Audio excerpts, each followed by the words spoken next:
Olá, amigos. Nossa saudação fraterna a todos,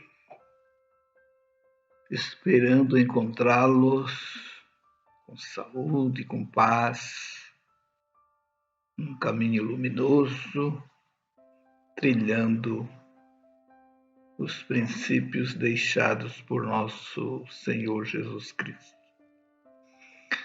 Nós vamos dar sequência aos nossos estudos que vimos fazendo e gravando esses vídeos. Hoje, conversando um pouco sobre o capítulo 5 do Evangelho segundo o Espiritismo, que se intitula Bem-aventurados os aflitos. Muito bem. Então nós vamos encontrar em Mateus e também Lucas algumas referências, acerca das bem-aventuranças. Então, aqui no item 1, bem-aventurados os que choram, pois que serão consolados. Bem-aventurados os famintos e os sequiosos de justiça, pois que serão saciados. Bem-aventurados os que sofrem perseguição pela justiça, pois que é deles o reino dos céus. Isso está lá em Mateus, Mateus, no seu capítulo 5, que aliás é o capítulo ali do Sermão da Montanha, Capítulo 5 e 6 lá de Mateus traz todo o conteúdo do Sermão da Montanha nesses 3 capítulos, onde temos um total de 111 versículos. Esse aqui é no capítulo 5, versículos 4, 6 e 10. E aí depois tem Lucas, que também registra, Bem-aventurados vós que sois pobres, porque vós é o reino dos céus. Bem-aventurados vós que agora tendes fome, porque sereis saciados. Ditosos sois, pois vós que agora chorais, porque rireis. Está em Lucas, no capítulo 6, versículos 20 e 21. E Lucas ainda vai dizer um pouco mais. Mas ai de vós, ricos, que tendes no mundo a vossa consolação. Ai de vós que estáis saciados, porque tereis fome. Ai de vós que agora rides, porque sereis constrangidos a gemer e a chorar. Então, isso está em Lucas 6, 24 e 25. Esse capítulo 5 ele vai tratar principalmente da questão das aflições. O próprio Cristo anunciou, vós tereis aflições. É preciso, neste momento, nós levarmos em conta o plano em que nós vivemos. O nosso planeta, o planeta Terra, é um planeta de expiações e provas, a caminho, nós já estamos a caminho, o planeta já está a caminho do mundo em regeneração, que segundo as previsões de Chico Xavier, devem começar em 2057. A partir dali, nós começamos, o mundo Terra começa um novo ciclo onde a categoria do planeta vai mudar, porque hoje a categoria da Terra é de expiações e provas. Depois vai ser mundo de regeneração. Porém, em 2057 ainda não será um mundo pleno de regeneração. É o começo do processo. Por isso, se sugere que se diga mundo em regeneração. A partir dali, nós vamos passar alguns séculos até alcançar a plenitude do mundo de regeneração. Então, aqui nós temos no Evangelho segundo o Espiritismo justiça das aflições. As aflições são justas. Aí nós, fazendo assim um retorno ao que nós falamos há pouco, do mundo de expiações e provas, Quer dizer o quê? Que nós todos estamos encarnados neste mundo, aqui no planeta Terra, para passarmos por expiações e provas. Expiações e provas, elas são correspondentes, principalmente as expiações, são correspondentes às nossas necessidades espirituais, que quando estávamos programando com a equipe espiritual reencarnatória, estávamos programando a nossa encarnação, foi colocado para nós a necessidade de nós passarmos por esses processos expiatórios, porque nos foi mostrado as lesões perispirituais que nós ainda portávamos e que precisávamos de uma encarnação para, através do mergulho na matéria, e passarmos então por determinadas aflições para poder fazer uma terapia nessas lesões, né? O nosso perispírito, que é o corpo espiritual do espírito, né? Agora nós temos aqui o corpo carnal, temos nós que somos o espírito e temos entre nós e o corpo físico, temos um corpo astral, né? Que Jesus chamou de túnica nupcial, que o apóstolo Paulo chamou de corpo celeste e que outros estudiosos chamaram de outras formas, né? Os egípcios chamavam de Ka, né? Ka, letra K e a letra A, K. E nós tivemos também irmãos nossos da Rússia, né? Cientistas russos, que chamaram de campo bioplasmático, né? Ou corpo bioplasmático. E o nosso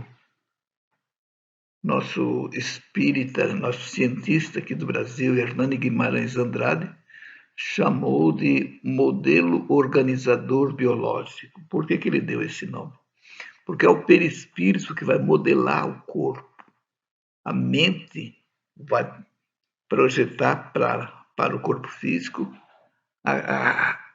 aquela formatação com as deficiências necessárias. Então, se nós no passado tivemos algum delito que mexeu nos nossos pulmões, por exemplo, atingimos pessoas onde ferimos, né, a árvore pulmonar, nós vamos reencarnar com deficiências respiratórias, né? Mas, claro que através das nossas transformações, através da prática do bem aqui no nosso plano, nós vamos ir fazendo a terapia sem que necessariamente tenhamos que passar por esses processos dispneicos, né? Falta de ar, processos respiratórios mais graves, né? Bronquite asmática, asma, etc. Porque através da nossa ação no bem nós vamos nos transformando. Que a proposta não é nos punir, é nos recuperar. Mas tem coisas que nós temos que ficar até o final da nossa encarnação com aquele problema para poder resolver bem, né? Vai depender do nosso quadro expiatório, em que momento do quadro nós estamos, né? De formas que então, que a gente viu Jesus curar, por exemplo, o cego de Jericó, Bartimeu, que ele estava já à beira do caminho, ou seja, ele estava terminando a sua expiação, né? Nós tivemos outras curas, né? Aquela do o paralítico da piscina, que já estava há 37 anos lá, ou seja, a sua expiração pelo sofrimento estava terminando, onde ele pôde receber aquela benécia de Jesus, né? Então, considerando então que nós estamos reencarnados aqui para resolver nossas questões estruturais, né? Porque a estrutura do perispírito que é lesada, e considerando que nós precisamos continuar evoluindo, Então nós também somos submetidos a provas. As provas dizem respeito à nossa evolução, né? E as expiações a essa terapia, né? Estrutural. Que se nós aproveitarmos aquelas situações que seriam aflitivas, mas se nós passarmos com equilíbrio, com serenidade, com fé em Deus, nós vamos resolvendo o problema estrutural e também avançando no campo do sentimento, né? Do campo afetivo, do campo do amor ao próximo, que é algo que o espírito precisa para dar sequência ao seu processo evolutivo. E como sabemos, Deus nos criou simples e ignorantes, mas com a sua marca da perfectibilidade. Isso quer dizer o quê? Que nós estamos caminhando no caminho evolutivo por essa predisposição que o espírito tem. O espírito tem essa marca, né, que é o da perfectibilidade, quer dizer, todos que hoje estamos ainda nos arrastando por aqui, ainda patinando no nosso processo, um dia, leve o tempo que levar, né, porque para Deus o tempo tem outra característica, né? Então nós alcançaremos a pureza espiritual consoante aquela expressão de Jesus: sede perfeitos como perfeito é o vosso Pai que está nos céus.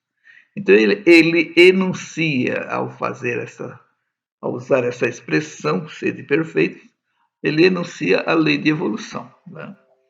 E muitos irmãos nossos, espiritualistas, não aceitam, porque admitem o chamado fixismo, né? Todos já fomos criados como estamos, o homem já foi criado homem, o elefante já foi criado elefante, né? E assim por diante. Quando nós sabemos que é um processo transformista, né? Então começa, como dizem os espíritos, no átomo, e nós vamos passando de reino em reino, alcançamos aqui a humanidade e vamos continuar para alcançar a angelitude. Então, o livro aqui, o Evangelho segundo o Espiritismo, também fala das causas atuais das aflições. Porque considerando que nós já tivemos encarnações passadas, com certeza nós também trazemos de lá, né, alguma coisa. Mas aí nós vamos, o Evangelho chama de causas anteriores das aflições. Então, nesse primeiro momento, o Evangelho trata de causas atuais, para que nós não pensemos que tudo vem lá do passado, né? Mas tem coisas que não tem jeito. Nós já vamos tocar nesse assunto, né? Então, causas atuais, né? Então, aqui, deixa eu ver. Isso aqui são comentários de Allan Kardec. Então ele vai dizer aqui, quantos homens caem por sua própria culpa? Quantos são vítimas de sua imprevidência, de seu orgulho e de sua ambição? Então é essa coisa, quer dizer, isso também a imprevidência, né, o orgulho, a nossa ambição, eles geram causas atuais, causas para essa encarnação. Então, uma imprevidência, né? Você não prevê, você, por exemplo, gasta mais do que ganha, vai ter problema, né? Com certeza, né? Vai ter problema. Foi uma imprevidência, né? Uma insensatez, né? Então, mas muitas vezes essa imprevidência, né, de gastar mais do que tem a sua receita, está ligada, via de regra, ao orgulho que ainda carregamos conosco, né?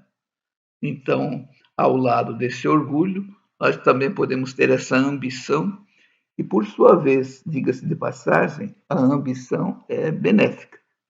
Mas aí nós temos que distinguir a ambição medida da ambição desmedida, né? Aqui na imprevidência nós poderemos estar numa ambição desmedida, fazendo despesas mais do que a nossa competência, muitas vezes para nós nos destacarmos na sociedade, né? Mas de uma forma que só nós sabemos como é que estamos, né? Mas para o vulgo, estamos lá com aquele nosso automóvel de luxo, estamos com a nossa casa assim, assim, que nada disso tem problema, isso não dificulta a evolução do espírito.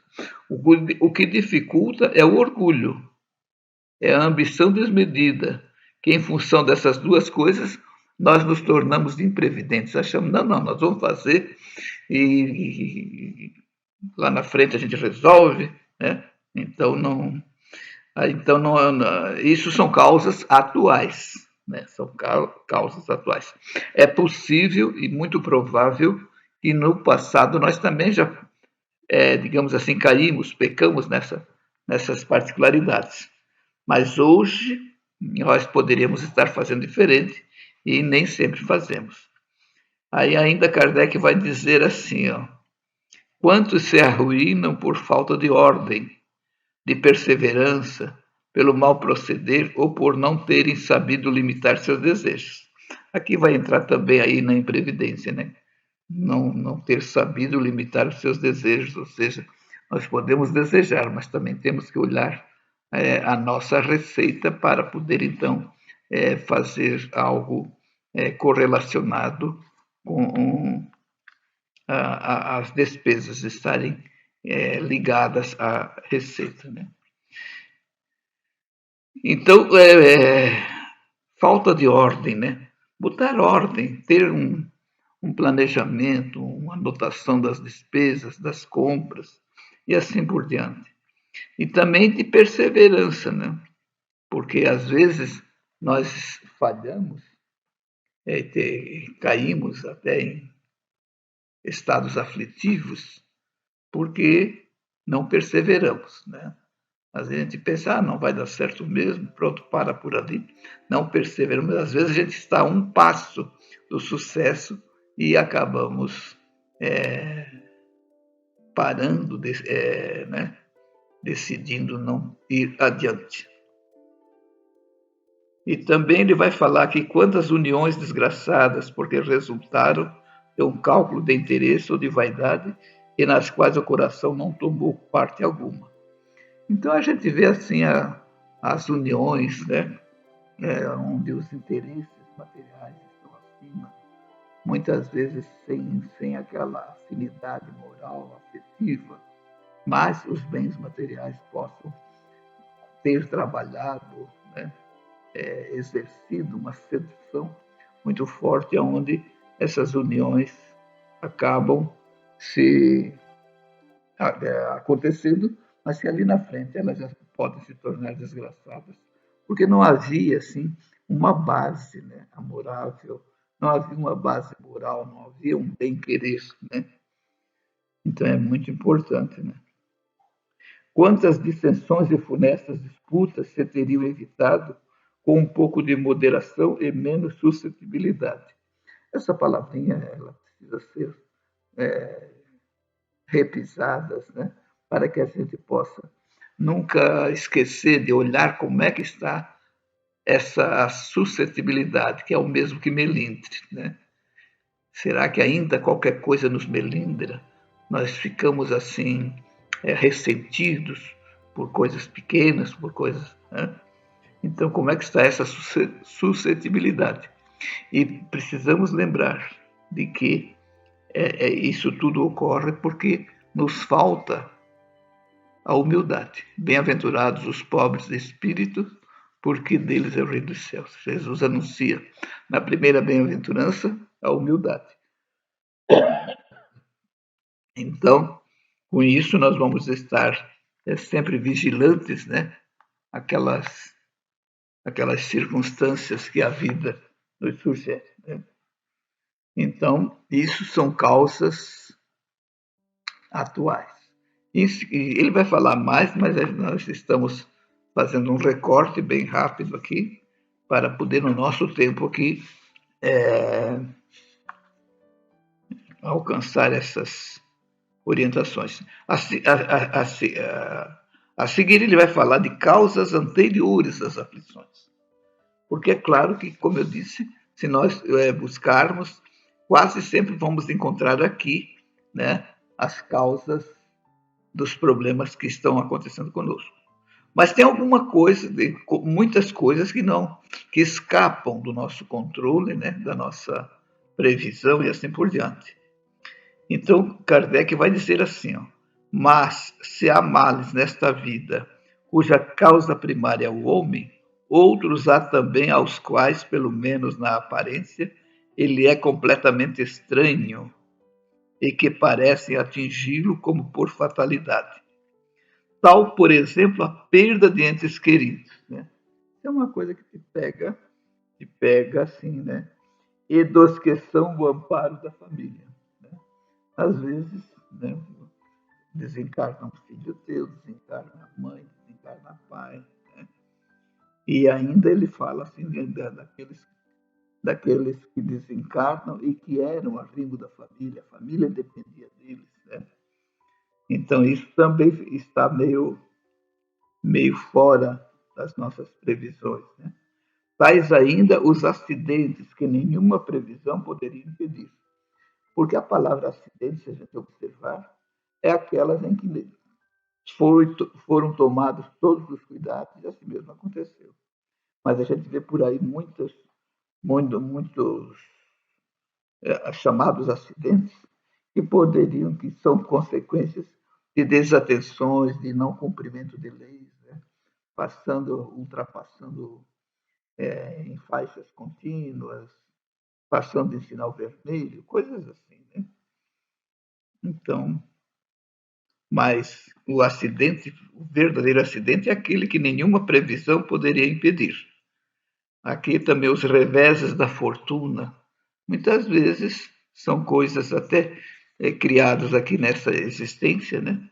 Mas pode ser trazido também lá do passado, onde nós não cuidamos muito bem, né, dos bens materiais, dos bens financeiros, né? E nós sabemos que nós somos aqui mordomos de Deus, nós somos usufrutuários. Nada do que tem por aqui é nosso, né? Mas nós temos a obrigação de zelar por esses bens, só que não permitindo que os bens nos dirijam, né? Então nós precisamos possuir sem ser possuído, né? Isso é importante. Então deixar assim que emoções não nos possuam, bens materiais não nos possuam e assim por diante. Nós precisamos administrar as coisas que dispomos aqui para a nossa evolução. Jesus vai dizer assim: bem-aventurados os mansos, porque possuirão a terra. Muita gente pensa que isso é sinônimo de herdar a terra. Não é. Possuir a terra é no sentido dela não te possuir. E aí não é apenas o planeta, é qualquer coisa que você tenha aqui de bens materiais que possa estar, digamos assim, fazendo a condução das nossas escolhas. Porque quando fazemos escolhas em função desses bens materiais, no sentido de eles estarem nos dominando, claro que nós vamos estar dentro de um processo negativo. Mas bem-aventurados os mansos, porque possuirão a terra. Então é todo aquele que já está pensando no espírito, buscar os bens espirituais, mesmo através das questões materiais, né? Eu lembro muito bem lá que Jesus vai dizer: dai a César o que é de César e a Deus o que é de Deus. E muita gente pensa que isso é uma expressão que separa o que é de Deus e o que é do homem. Essa separação não existe. Na mesma hora que você está dando a César o que é de César, ou seja, fazendo um trabalho material, ali você pode dar a Deus o que é de Deus e deve. Porque quem está realizando é o espírito, vai depender de como você realiza. Se você realiza com desprendimento, com amor às pessoas que você está servindo, enfim, você está dando a Deus o que é de Deus. E a César o que é de César. Tu está cumprindo todos os trâmites materiais, né? Mas com amor no coração, né? Sabendo que nós somos usufrutuários, não somos proprietários, né? Mas precisamos estar aproveitando da melhor forma possível aquela circunstância ali, né, para que possa essas duas questões serem atendidas, dando a César o que é de César e a Deus o que é de Deus, né? Porque em qualquer lugar onde nós estivermos fazendo qualquer coisa que estivermos fazendo, nós podemos fazer muito bem feito, né, com amor aquilo que estamos fazendo, atendendo essa demanda material, mas não esquecendo da demanda espiritual, que é dar a Deus o que é de Deus, né? Ou seja, fazer com amor, fazer com carinho, né? Se for para atender pessoas, atender com gentileza, né? Ser afetivo, gostar de estar com as pessoas, né? Então isso tudo passa por essa questão, né, de nós administrarmos bem as circunstâncias para poder usá-las como instrumento da nossa evolução espiritual, né? Então ele vai dizer aqui que a questão, os reveses da fortuna que frustram todas as precauções aconselhadas pela prudência. Isso a gente tem visto, né? Grandes potências que também foram gradativamente sendo defasadas, né? Os flagelos naturais, nós podemos até controlar a parte desses flagelos, a parte física, para que as residências não sejam construídas em locais assim tão frágeis, né? Tão perigosos, né? Como a gente tem assim aqui no Brasil em alguns lugares, e de vez em quando a gente vê esses desastres que aparentemente eles seriam passíveis de ter evitados. Mas nós também sabemos que as pessoas que lá estão são espíritos que estão também buscando a sua redenção, estão procurando remir, né, os seus pecados, as suas falhas. Então nós não podemos ver apenas o aspecto físico, né? Porque quando Jesus está lá, naquele barco com os discípulos, em que ele dorme, eles ficam apavorados porque ondas gigantes começam a acontecer, e Jesus só levanta e conversa com os ventos, enfim, né? E vai dizer depois de que nada daquilo é real, que não existe um perigo real. É real a situação, mas o perigo não é real, porque não tem nada de flagelo que possa, digamos assim, atingir o espírito. Poderá atingir o corpo, mas o corpo ele é mortal mesmo, né? Então Jesus chama atenção para que a gente não coloque medo, perigo aonde não é real, porque nós somos espíritos e estamos aqui como espíritos para passar por essa experiência humana. E essas circunstâncias todas são favoráveis, né, para a nossa redenção. E ele ainda vai falar nas enfermidades de nascença, né? Então a gente fica pensando assim, por exemplo, uma criança já nasce, digamos, uma cegueira ou com uma deficiência auditiva. Ela não teve tempo ainda, se for dizer, ela pecou, né? Mas nessa encarnação ela não teve tempo ainda. Né? Aí outros dizem, não, mas ela está pagando pelos pais. Aí a injustiça é maior ainda, porque ninguém pode pagar pelo outro. Então, na verdade, são espíritos que estão voltando para fazer aquele concerto, né, que nós falamos, em um processo expiatório, onde então precisa restaurar aquelas estruturas perispirituais que foram lesadas, para poder voltar depois para a pátria espiritual com aquela situação, com a terapia tendo resolvido. Né? Então é muito importante que nós entendamos isso.